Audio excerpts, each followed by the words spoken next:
Haemophilia क्या होता है? It is a bleeding disorder caused bye deficiency of specific clotting factors. ये एक ब्लीडिंग डिसऑर्डर है जो कि हो रहा है कुछ स्पेसिफिक फैक्टर्स की कमी की वजह से ब्लड में। जैसे कि कोई स्पेसिफिक फैक्टर है वो कम हो गया है ब्लड में, तो उसकी वजह से जो वो स्पेसिफिक क्लॉटिंग फैक्टर है, क्योंकि वो इस क्लॉटिंग फैक्टर था तो वो कम हो गया है, तो क्लॉटिंग नहीं होगी ब्लड की, तो lead to the prolonged bleeding. इसकी वजह से प्रोलॉन्ग्ड ब्लीडिंग होती है। ये रही definition. It is a bleeding disorder caused by the deficiency of clotting factor in the blood leading to prolonged bleeding. ठीक है, अब हम आगे बढ़ेंगे। टाइप्स ऑफ हीमोफीलिया के अब हम टाइप देखेंगे। कितने टाइप के हीमोफीलिया होते हैं? Haemophilia A, haemophilia B, haemophilia C. Haemophilia A किसकी वजह से होता है? Due to the deficiency of factor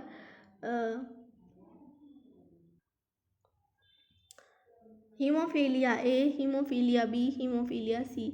haemophilia A क्या होता है? Due to deficiency of factor, ये हो गया 6, 7, 8 फैक्टर की कमी की वजह से ये होता है। ये कौन सा कैसा होता है? मोस्ट कॉमन होता है। कौन सा हीमोफीलिया मोस्ट कॉमन है? हीमोफीलिया ए, जो कि होता है फैक्टर 8 की कमी की वजह से, और ये मोस्ट कॉमन होता है। ठीक है, आगे बढ़ेंगे। हीमोफीलिया बी क्या है? क्रिसमस डिजीज़ भी इसको हम बोलते हैं। Due to deficiency of factor 9 की डिफिशियंसी की वजह से ये होता है।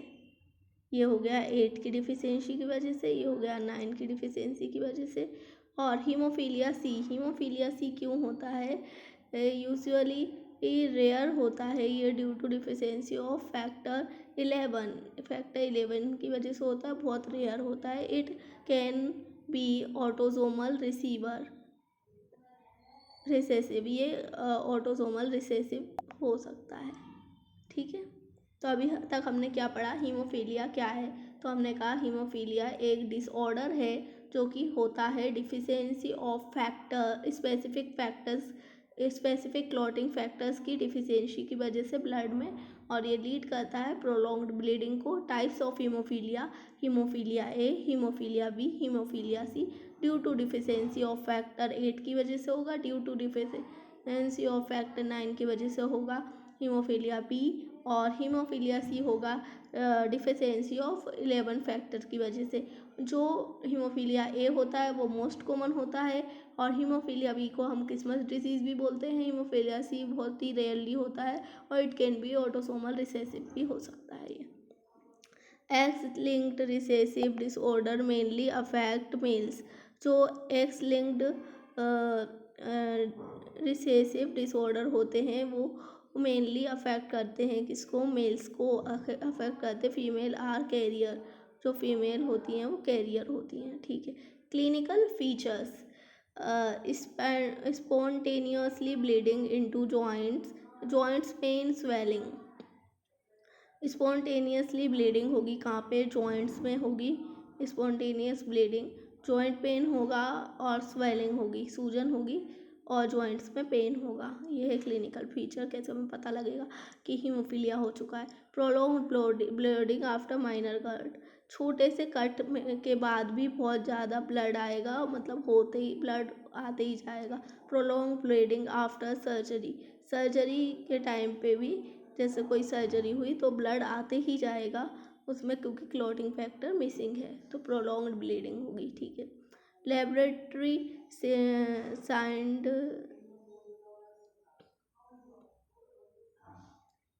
लेबोरेटरी सराउंडिंग नॉर्मल पीटी रहेगा इसमें। नॉर्मल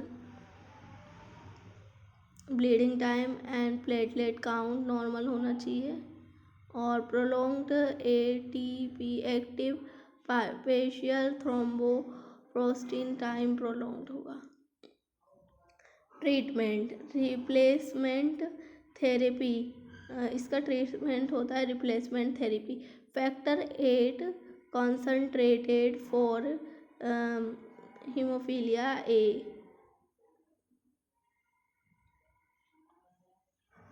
हीमोफीलिया ए के लिए फैक्टर 8 को कॉन्सेंट्रेट किया जाएगा, हीमोफीलिया बी के लिए फैक्टर 9 को कॉन्सेंट्रेट किया जाएगा। ऐसे करके हम कर सकते हैं, इसको बोलते हैं रिप्लेसमेंट थ्योरी। ठीक है, इसके बाद जीन थेरेपी भी होती है, डेस्मोप्राइसिन भी होती है। ठीक है, इतनी चीज़ें होती हैं। तो अभी हमने इसमें हल्का हल्का थोड़ा थोड़ा हमको क्या क्या समझ आया इतनी देर में कि हीमोफीलिया क्या है। हीमोफीलिया एक डिसऑर्डर है जो कि किसकी वजह से हो रहा है, cause by the deficiency of specific clotting factor in the blood के अंदर। ठीक है, लीड प्रोलॉन्ग ब्लीडिंग टाइप देखे हीमोफीलिया ए था जो कि बहुत ही कॉमन है, जो कि होता है फैक्टर 8 की वजह से। फिर हमने कहा हीमोफीलिया बी जिसको किस्मत डिजीज बोलते हैं होता है फैक्टर 9 की वजह से। फिर हमने कहा हीमोफीलिया सी जो कि हो रहा है फैक्टर 11 की वजह से, जो कि बहुत ही रेयर है और it can be autosomal recessive भी हो सकता है। और फिर हमने कहा कि x linked recessive disorder commonly main में होते हैं और जो लड़कियां होती हैं मेनली इफेक्ट होते हैं इससे मेल, और जो लड़कियां फीमेल होती हैं वो कैरियर होती हैं। फिर हमने कहा क्लिनिकल फीचर्स के अंदर स्पॉन्टेनियसली ब्लीडिंग होगी, जॉइंट्स के अंदर जॉइंट्स पेन होगा, स्वेलिंग होगी, प्रोलॉन्ग ब्लीडिंग होगी after minor cut, prolong bleeding होगी आफ्टर सर्जरी के बाद भी। लेबोरेटरी सेडलिंग्स देखेंगे तो नॉर्मल पीटी रहेगी, स्लाइडिंग लेबोरेटरी स्लाइडिंग कैसी रहेगी, नॉर्मल पीटी रहेगी, normal bleeding time and platelet count रहेगा, प्रोलॉन्ग APTI रहेगा, एक्टिव पार्शियल थ्रोम्बोप्लास्टिन टाइम रहेगा। ठीक है, treatment replacement theory factor 8 concentration. अब ट्रीटमेंट क्या है, हम रिप्लेसमेंट थ्योरी है, जीन थेरेपी है, डिस्मोप्रेसिया है। रिप्लेसमेंट थ्योरी में फैक्टर 8 को कॉन्सेंट्रेट किया जाएगा फॉर हीमोफीलिया ए के लिए, हीमोफीलिया बी के लिए फैक्टर 9 को कॉन्सेंट्रेट किया जा सकता है। ऐसे ऐसे कर सकते हैं हम, जीन थेरेपी हो सकती है, डिस्मोप्रेसिया हो सकता है। ठीक है, अब हमें ये समझ आ चुका है। अब हम जाएंगे next bar.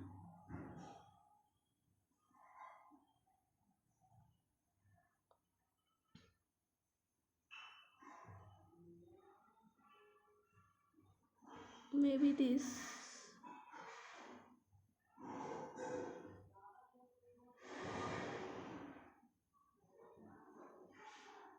let me check it is or not.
Maybe this is the, I think